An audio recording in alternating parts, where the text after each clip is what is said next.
Simula nga po nang hayaan ng Dallas Mavericks si D'Angelo Russell na dumiskarte at magkaroon ng mas mahabang playing time sa rotation, na mas naging maganda ang flow ng opensa ng Dallas Mavericks kahapon. Napatunayan ni D'Angelo na isa pa rin talaga siya sa mga key player ng Dallas na handang mag-step up basta't magkaroon lamang siya ng oportunidad.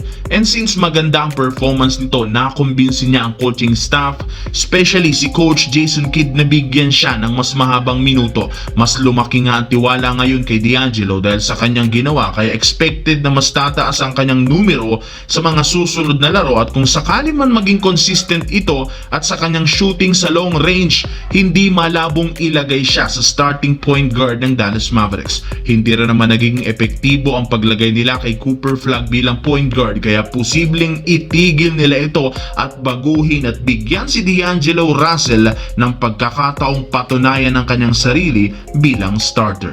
Samantala, marami nga ang namangha sa performance ni Austin Reaves kahapon laban sa Sacramento Kings, kung saan napatunayan nito kaya niyang buhating mag-isa ang team. Pang all-star level na nga ang galawan nito, pero kung may pumuri kay Austin Reaves, meron rin namang iba ang binatikos ng kanyang performance. Keso tsamba lamang nga daw ito at hindi nga yan magagawa pang muli sa Lakers sa mga susunod na laban.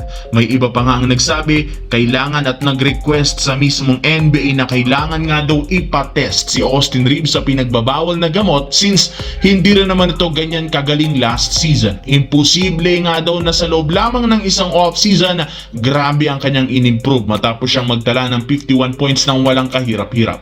Pero kung titignan natin ang mabuti, isa rin naman ito sa pinakamagandang compliment na natanggap kay Austin Reaves, since nagpapatunay lamang ito na lumalabas na ang kanyang tunay na laro sa Los Angeles Lakers at posibleng maging parte ng All-Star ngayong taon.